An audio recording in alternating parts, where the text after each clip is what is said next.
Olá, sejam todos novamente muito bem-vindos. Boa noite, bom dia, boa tarde, eu não sei que horas que você está assistindo. Imagina na China agora. Já é dia. Já é dia. Ou se a pessoa tiver insônia, será que a gente é a melhor companhia na insônia, Freitas?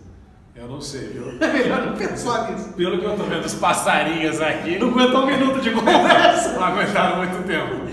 Muito bem. Vamos falar agora, Marcos Freitas, de um problema neste país. Chegamos. Um problema só neste país. Vamos bem. Não só um problema. Vamos lá. A cada 4 anos nós temos um famoso encontro com a urna. Com a urna e a O pesadelo. O pesadelo com a urna. No caso, as eleições presidenciais. A gente está no início do processo eleitoral efetivamente para valer, porque eles eram todos pré-candidatos. Essa nossa legislação é maravilhosa, né? Eu não sei quem fez esse absurdo, porque você não conhece o candidato, você tem pouquíssimo tempo para conhecer o candidato, e eles ainda não têm dinheiro para fazer campanha, porque estão proibidos de arrecadar. Ou seja, você vai eleger um completo desconhecido para assumir a presidência. E o cara pode ter estado muitos anos no poder, hein?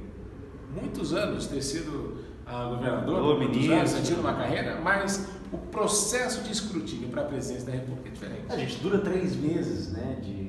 Nem isso, né? Porque se nós pensarmos da convenção dos partidos até a eleição, dá 45 dias, 50 dias, é o que nós estamos falando de campanha. E depois no segundo turno com 2 semanas, né? Impossível, né? Por isso que a gente elege no escuro. Nós temos as convenções iniciando, algumas já foram realizadas no dia 7, no final de semana passado, sábado e domingo. Já foram sacramentadas algumas candidaturas e outras serão anunciadas em breve, mas que não teremos aí uma grande surpresa. Mas, num aspecto geral, a impressão que dá é que não surgiram novas lideranças desde a última eleição para esta. A que se deve essa falta de lideranças nesse nosso processo eleitoral, Marcos? 2 motivos, eu diria, basicamente. Os partidos políticos no Brasil têm dono.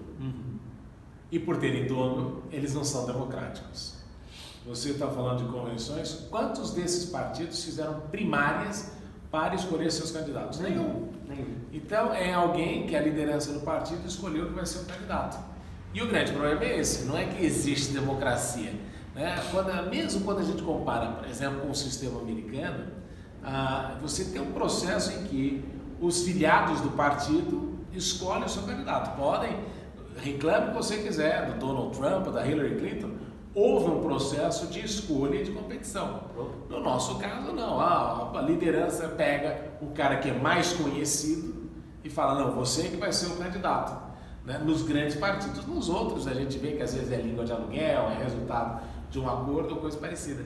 Então, o nosso problema da falta de geração de lideranças é o fato de os nossos partidos terem donos e não serem democráticos. Este é um fator fundamental. E a segunda coisa, que também é importante, não a segunda, mas um terceiro elemento a gente acrescentar nesses dois, é que você precisa mudar a forma como a gente vota.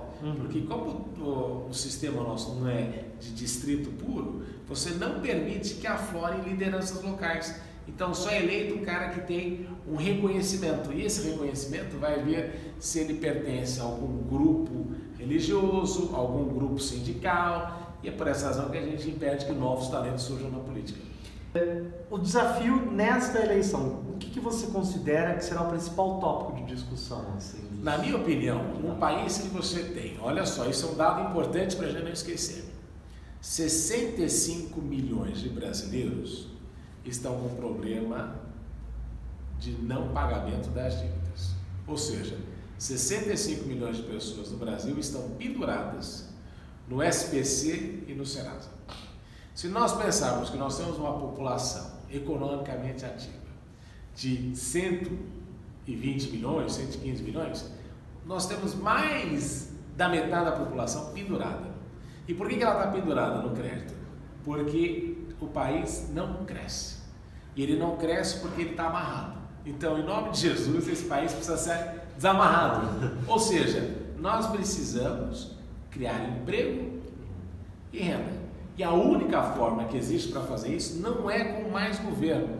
Esqueçam, o governo não é um péssimo gerente, nada faz certo, cria monopólios. O que a gente precisa é de um ambiente capitalista competitivo. Também no Brasil, nem os capitalistas do Brasil são liberais, nem gostam de competição. Claro. Então a gente precisa criar um sistema em que possa florescer o capital. Mas você acha que esse discurso é um discurso atraente para a população? Ele não precisa ser atraente, mas se a pessoa que está nos ouvindo pensar nas eleições, existem 3 assuntos que todo mundo fala sempre nas eleições. Primeiro, os problemas do Brasil são educação, saúde e segurança.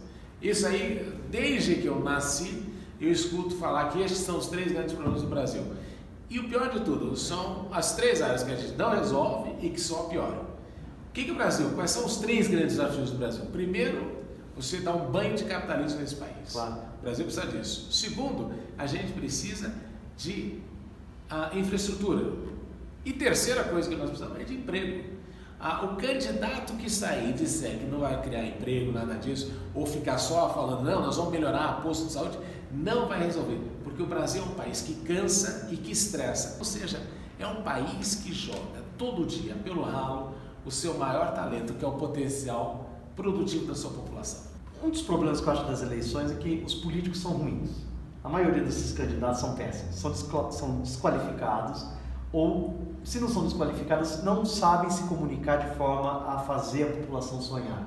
Nós não temos líderes que nos façam sonhar. Eu acho que a gente tentou experimentar isso em 2002, por mais de restrições que eu possa ter com o Lula, eu acho que ele tentou apresentar esse projeto em 2002 de fazer a gente sonhar com dias melhores por aí. Só que ele se perdeu no meio do caminho, como tudo se perdeu, o discurso se perdeu, o partido se perdeu, enfim, e avançou em corrupção. Você vê uma possibilidade de surgir alguém que faça a gente sonhar? Não, porque a máquina partidária não é feita para isso. Hoje em dia, inclusive, se criou no Brasil o mito do gestor. Sim, que não é político, né? Não é político. Estamos na segunda eleição, mas que não é político. Eu sou gestor, eu não sou político. Como assim? E de fato é uma coisa, é realidade. Em alguns países, por exemplo, nos Estados Unidos, dentre outros, você tem às vezes um cara que é responsável pela gerência e o outro que é responsável pela política. Então você vê, às vezes, você tem o gestor da cidade, né, o gerente da cidade. Então às vezes você tem essa distinção. No Brasil está tudo misturado. Agora, para você ter isso, para melhorar o quadro político, você precisa conseguir atrair gente boa. E a grande dificuldade dos partidos políticos também no Brasil é atrair gente boa, porque as pessoas não se interessam pela política, elas acham que é manchado, que é ruim, que é corrupção, que é só sacanagem, e aí a pessoa não quer participar. Mas também, quem está aí, aquele problema que eu falei, como os partidos têm dono, as pessoas não conseguem avançar. O grande problema nosso é que, e é por essa razão que a gente fala de liderança, para você ter liderança, você precisa de espírito público. Ou seja, o indivíduo tem que querer fazer o bem para a sociedade. E no Brasil isso se confundiu com aquela superioridade ética que a esquerda dizia que tinha e que todo mundo descobriu que não era verdade. Mas você tem que ter essa vontade de fazer o bem, e não é só o bem distributivo, vou dar dinheiro, vou criar bolsa, vou fazer isso. Não, é o bem para a sociedade no geral. Então falta isso. E segunda coisa que a gente nota é a falta de compromisso com o longo prazo. Então é muito difícil você ver um político no Brasil falando das próximas gerações, dos netos, dos filhos, porque, querendo ou não, quando você olha para um dado estatístico do Datafolha dizendo que mais de 60% dos jovens brasileiros querem ir embora do Brasil, isso significa que o país perdeu a sua perspectiva de que dias melhores virão e que é no longo prazo que a situação se resolve. Você espera uma eleição com fake news? O que é fake news, né? Essa é uma questão importante. Está todo mundo falando de fake news, porque o Trump falou, ele não cunhou, né, essa expressão, mas ele falou muito a respeito de fake news. E no Brasil, Porque sempre teve, né? Até não. Sempre tem essa história, claro. Mas na eleição passada, se a gente parar para recordar, a Dilma, o ataque que ela fazia à Marina, do economista-chefe dela, que ela iria cortar benefício, aquilo... Não, estou falando agora quando a prática já era muito antiga. Aí você coloca a pecha de corrupto no cara, você inventa informação. Então, isso acontece, mas o problema não é o fake news, não é isso, hein? Só para entender claramente. O problema não está somente no fake news, o problema está na parte de verificação da informação. Porque, por exemplo, tem muito candidato que adora dar aula, né? Cita um monte de números, só que ninguém vai verificar os números que ele está citando. Índice IDEB. Isso, né? Então, o que a gente nota é isso. E o que é importante, mais do que qualquer outra, eu vejo o pessoal discutindo, não, os juízes vão fazer isso. O importante não é não discutir, né, a questão do fake news. O importante é você ter empresas que vá lá e verifiquem. A imprensa deveria fazer isso, mas a imprensa sozinha também não consegue.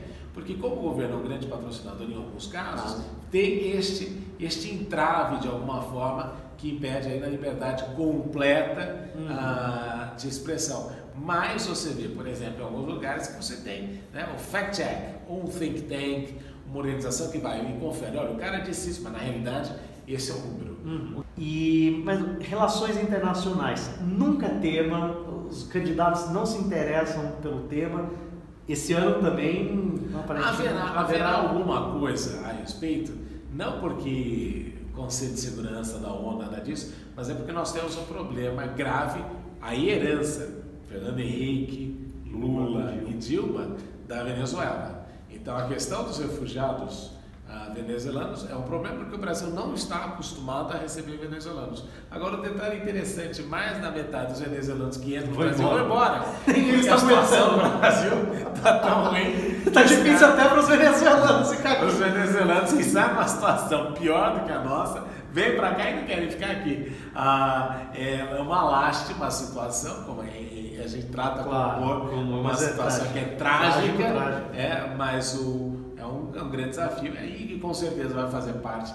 De alguma maneira a gente espera que haja algum comentário nesse sentido. Então, o que nós precisamos neste país é pensar o futuro, e pensar o futuro passa justamente por uma reflexão de longo prazo. Olha, a Constituição de 88 trouxe o Brasil mal e porcamente, embora os resultados econômicos, pela grandeza do país, ainda nos apontem como uma das grandes economias do mundo, mas nos trouxeram até aqui.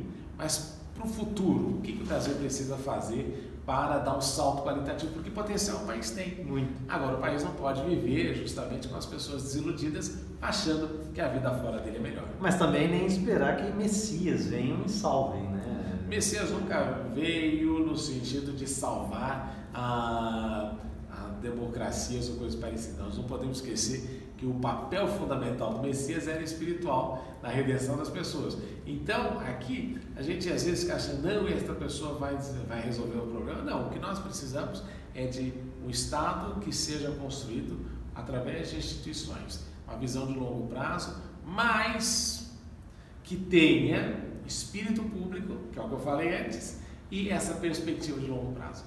Perfeito.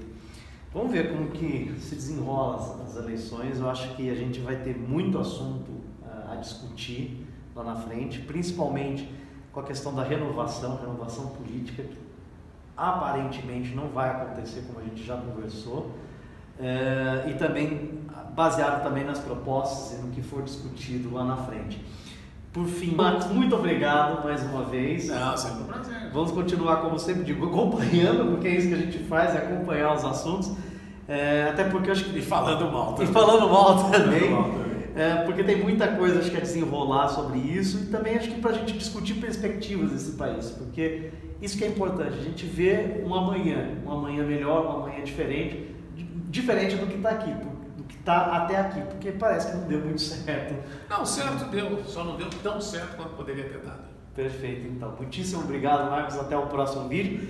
E você continue nos acompanhando, dê o like, né, Marcos? Por favor, dê o joinha. Isso é importante. Se inscreva no nosso canal também, que é sempre bom. Se também você tiver alguma dúvida, nos mande, escreva nos comentários. Só não xinga a gente. Pelo amor de Deus, que a gente está começando, a gente não tem nem recurso e nem conhece da tecnologia. É verdade. Mas tudo bem, vamos nos aventurando aqui. Muito obrigado, Marcos. Prazer sempre. Volta passarinho, volta passarinho. Agora, pelo amor de Deus. Tchau, tchau, hein? Tchau, tchau. Tchau, tchau. Who's who, it's me, or is it you? It's a confusion. Someone's closed down in Brazil.